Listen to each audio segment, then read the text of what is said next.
नमस्कार। प्रांजल ज्ञान गंगा में आप सभी का स्वागत है। हम संक्षिप्त महाभारत का पाठ कर रहे हैं, जिसमें कि वन पर्व चल रहा है और ये जितनी भी कथाएं हम सुन रहे हैं वे सब वन पर्व के अंतर्गत ही आ रही हैं। कल हमने कथा में धर्मराज युधिष्ठिर और द्रौपदी का संवाद, क्षमा की प्रशंसा को सुना था। आज हम युधिष्ठिर और द्रौपदी का संवाद और निष्काम धर्म की प्रशंसा।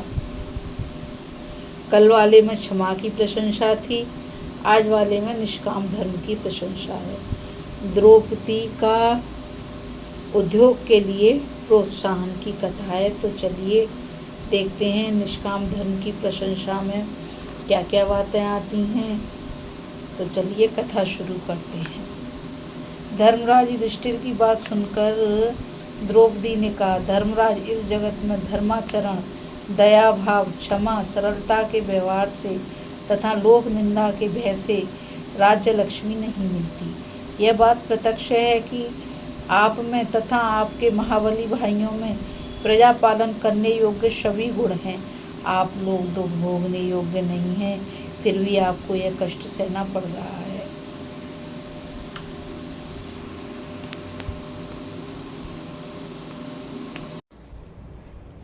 आपके भाई राज्य के समय तो धर्म पर प्रेम रखते ही थे। इस दीनहीन दशा में भी धर्म से बढ़कर और किसी से भी प्रेम नहीं करते। ये धर्म को अपने प्राणों से भी श्रेष्ठ मानते हैं। यह बात ब्राह्मण, देवता और गुरु सभी जानते हैं कि आपका राज्य धर्म के लिए, आपका जीवन धर्म के लिए। मुझे इस बात का दृढ़ निश्चय है कि आप धर्म के लिए भीमसेन, अर्जुन, नकुल, सहदेव तथा मुझे भी त्याग सकते हैं। मैंने अपने गुरुजनों से सुना है कि यदि कोई अपने धर्म की रक्षा करे तो वह अपने रक्षक की रक्षा करता है, परंतु मुझे तो ऐसा मालूम हो रहा है कि मानो वह भी आपकी रक्षा नहीं करता। जैसे मनुष्य के पीछे उसकी छाया चला करती है, वैसे ही आपकी बुद्धि सर्वथा धर्म के पीछे चला करती है। आप जब सारी पृथ्वी के चक्रवर्ती सम्राट हो गए थे, उस समय भी आपने छोटे छोटे राजाओं का भी अपमान नहीं किया था। बड़ों की तो बात ही क्या है। आप में सम्राट पने का अभिमान बिल्कुल नहीं था। आपके महलों में देवताओं के लिए स्वाहा और पितरों के लिए स्वधा की ध्वनि गूंजती रहती थी। तब और अब भी अतिथि ब्राह्मणों की सेवा होनी ही है। आपने साधु, सन्यासी और गृहस्थों की सारी आवश्यकताएं पूर्ण की थीं, उन्हें तृप्त किया था। उस समय आपके पास ऐसी कोई वस्तु नहीं थी जो ब्राह्मण को ना दी जा सके। अब तो आपके यहाँ 5 दोषों की शांति के लिए केवल बलि वैश्वदेव यज्ञ किया जाता है और उसके बाद अतिथियों तथा प्राणियों को खिलाकर शेष बचे हुए अन्न से अपना जीवन निर्वाह हो रहा है।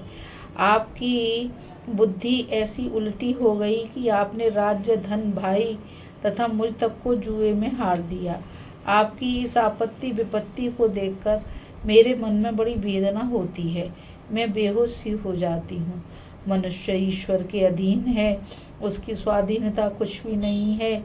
ईश्वर ही प्राणियों के पूर्व जन्म के कर्म बीज के अनुसार उन्हें सुख दुख तथा प्रिय अप्रिय वस्तुओं की व्यवस्था करता है। जैसे कठपुतली सूत्रधार के इच्छा अनुसार नाचती है, वैसे ही सारी प्रजा ईश्वर इच्छा अनुसार संसार के व्यवहार में नाच रही है। ईश्वर सबके भीतर और बाहर व्याप्त रहता है, सबको प्रेरित करता है और साक्षी रूप से देखता रहता है। जीव एक कठपुतली है, वह स्वतंत्र नहीं, ईश्वराधीन है। जैसे सूत में गुथी हुई मणियाँ, नाथे हुए बैल और जलधारा में गिरे हुए वृक्ष पराधीन होते हैं, वैसे ही जीव भी ईश्वर के अधीन है। जो वस्तु जिसमें लीन होती है, तत्व स्वरूप ही वह होती है। मिट्टी से उत्पन्न घड़ा यदि मध्य और अंत में मिट्टी के अधीन रहता है, ठीक वैसे ही जीव आदि, मध्य और अंत में ईश्वर के ही अधीन रहता है। जीव को किसी भी बात का ठीक ठीक ज्ञान नहीं है, इसलिए वह सुख पाने या दुख हटाने में असमर्थ है। वह ईश्वर की ही प्रेरणा से स्वर्ग या नरक में जाता है। जैसे नन्हे नन्हे तिनके वायु के अधीन होते हैं, वैसे ही सभी प्राणी ईश्वर के। जैसे बच्चा खिलौनों से खेल खेल कर उन्हें छोड़ देता है, वैसे ही प्रभु जगत में जीवों के संयोग वियोग की लीला करते रहते हैं। राजन, मैं तो ऐसा समझती हूँ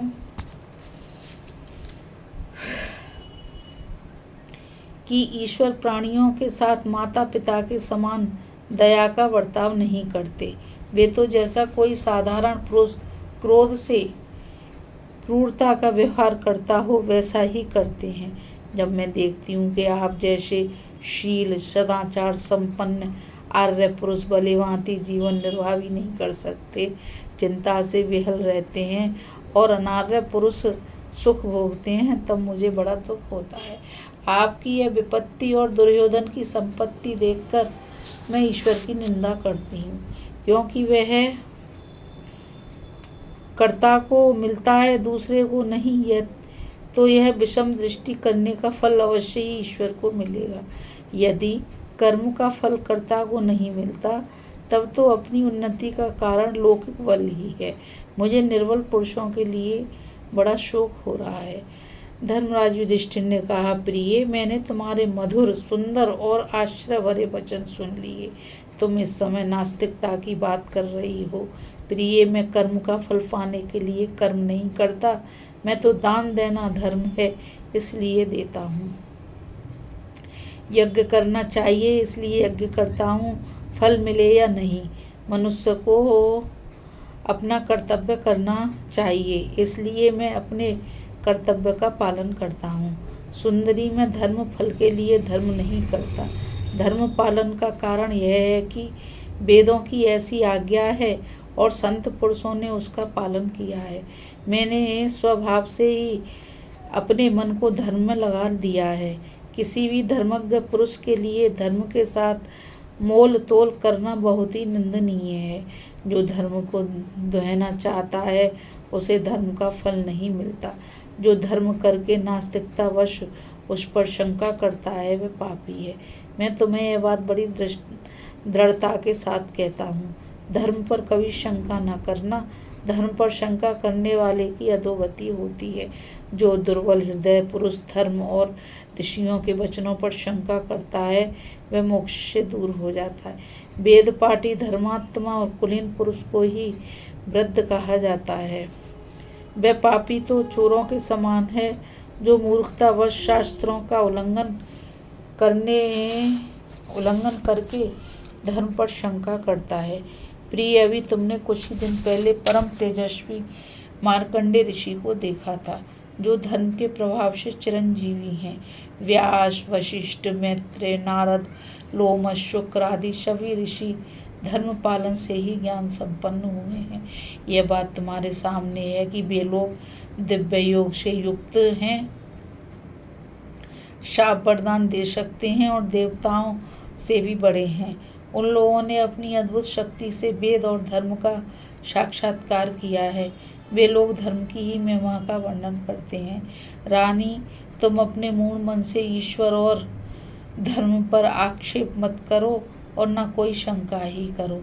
धर्म पर शंका करने वाला स्वयं मूर्ख होता है। वह बड़े बड़े विचारशील एवं स्थित प्रज्ञों को पागल मानता है। वह बड़े बड़े महापुरुषों की बात और प्रामाणिकता स्वीकार न करने के कारण असहाय है।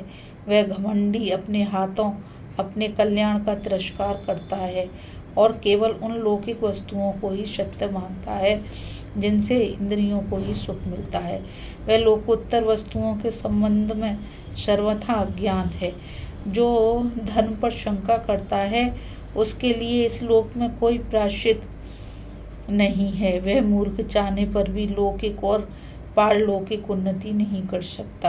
वह प्रमाण से मुंह मोड़कर वेद और शास्त्रों की निंदा करने लगता है, काम पूर्ति और लोभ के मार्ग में चलने लगता है।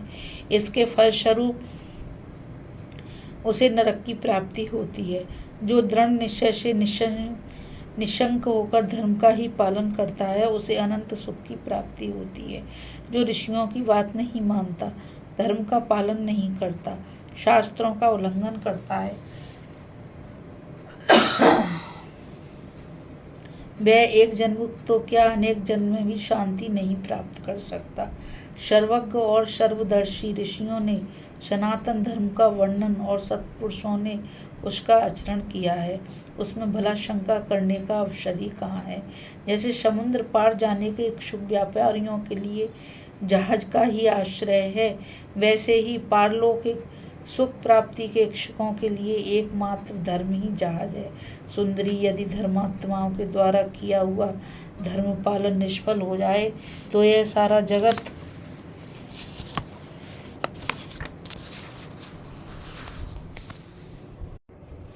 अज्ञान के घोर अंधकार में डूब जाए। यदि तपस्या, ब्रह्मचर्य, यज्ञ, स्वाध्याय, दान और सरलता निष्फल हो जाएं तो किसी को मोक्ष न मिले, कोई विद्या ना पढ़े, किसी को धन ना मिले, सब लोग पशु शरीके से हो जाएं। यदि ऐसा होता तो सत्पुरुष धर्म का आचरण ही क्यों करते? संपूर्ण धर्मशास्त्र और धोखेबाजी होती। बड़े बड़े ऋषि, देवता, गंधर्व और सामर्थ्यवान होने पर भी धर्म का पालन क्यों करते? उन्होंने यह समझकर कि ईश्वर धर्म का फल अवश्य देता है, धर्म का पालन किया और वास्तव में वही परम कल्याण है। धर्म और अधर्म दोनों ही निष्फल नहीं होते। विद्या और तप का फल तो हम प्रत्यक्ष ही देख रहे हैं। तुम्हें मैं वेद की प्रामाणिकता स्थापित करके धर्म पर श्रद्धा करने को कह रहा हूँ। इतनी ही बात नहीं है, तुम्हारा अपना अनुभव भी तो धर्म की महिमा ही प्रकट करता है। तुम्हारा और तुम्हारे भाई का जन्म यज्ञ रूप धर्म के आचरण से हुआ है। यह बात क्या तुम्हें मालूम नहीं है? तुम्हारे जन्म का वृतांत इस बात को सिद्ध करने के लिए पर्याप्त है कि धर्म का फल अवश्य मिलता है। धर्मात्मा पुरुष संतोषी होते हैं, परंतु बुद्धिहीन पुरुष बहुत फल मिलने पर भी संतुष्ट नहीं होते। पाप और पुण्य के फल का उदय, कर्मोत्पत्ति का हेतु, सबका कारण अविद्या और उसका नाश करने वाली विद्या, इन सब बातों को देवताओं ने गुप्त रखा है। साधारण मनुष्य इन बातों को कुछ भी नहीं समझ सकते। जो तत्ववेत्ता इनका रहस्य समझ जाते हैं वे फल के लिए कर्मानुष्ठान नहीं करते, किंतु ज्ञान में स्थित होकर कर्म करते रहते हैं। वास्तव में तो यह विषय देवताओं के लिए भी गोपनीय है। तथापि विरक्त, मितभोजी, जितेंद्रिय एवं तपस्वी योगी शुद्ध चित्त से ध्यान करके पूर्वोक्त कर्मों का स्वरूप जान लेते हैं। धर्माचरण करने पर भी यदि उसका फल न मिले तो भी धर्म पर संदेह नहीं करना चाहिए और भी उद्योग करके यज्ञ करना चाहिए, ईर्ष्या का त्याग करके दान करना चाहिए। इस बात के साक्षी महर्षि कश्यप हैं कि ब्रह्मा जी ने सृष्टि के प्रारंभ में अपने पुत्रों से यह कहा था, कर्मों का फल अवश्य मिलता है और धर्म सनातन है। प्रिय, धर्म के संबंध में तुम्हारा संदेह कोहरे की तरह नष्ट हो जाए।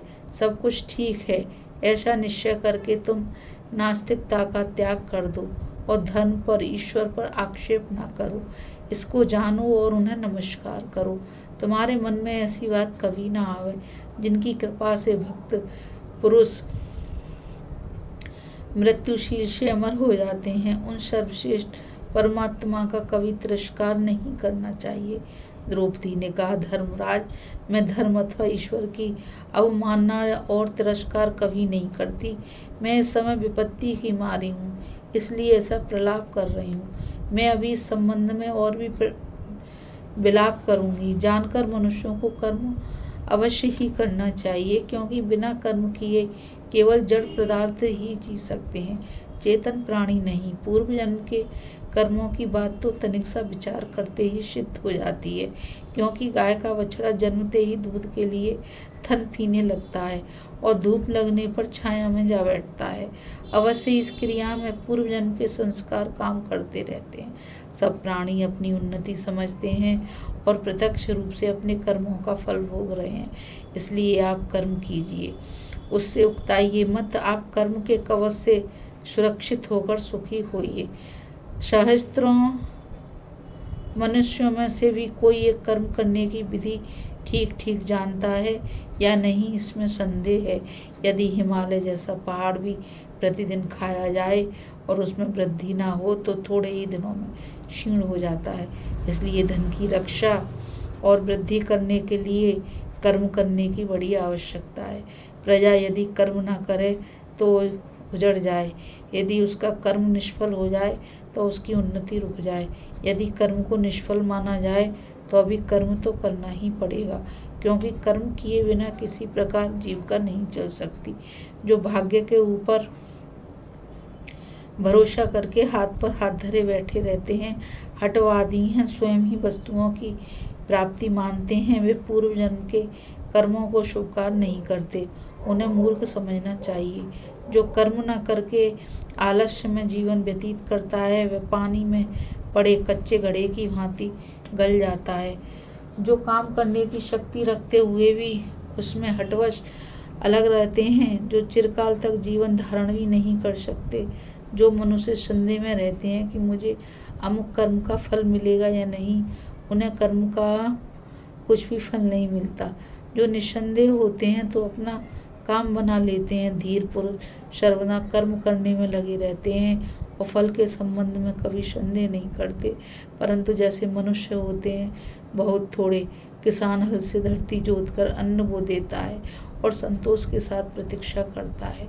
उसके बाद बोए हुए अन्न को जल से सींचकर अंकुरित करने का काम मेघ करता है। यदि मेघ किसान पर अनुग्रह न करे, जल न बरसे, तो इसमें किसान का कोई अपराध नहीं है। उस समय किसान यही सोचता है कि सब लोगों ने जो काम किया वही मैंने भी किया, अब मेघ बरसे या ना बरसे, फल मिले या ना मिले, किसान निर्दोष है। वैसे ही धीर पुरुष को अपनी बुद्धि के अनुसार देश, काल, शक्ति और उपायों का ठीक ठीक विचार करके अपना काम करना चाहिए। ये बातें मैंने अपने पिताजी के घर पर बृहस्पति नीति के मर्मज्ञ विद्वानों से सुनी है। आप विचार करके अपने कर्तव्य का निश्चय कीजिए।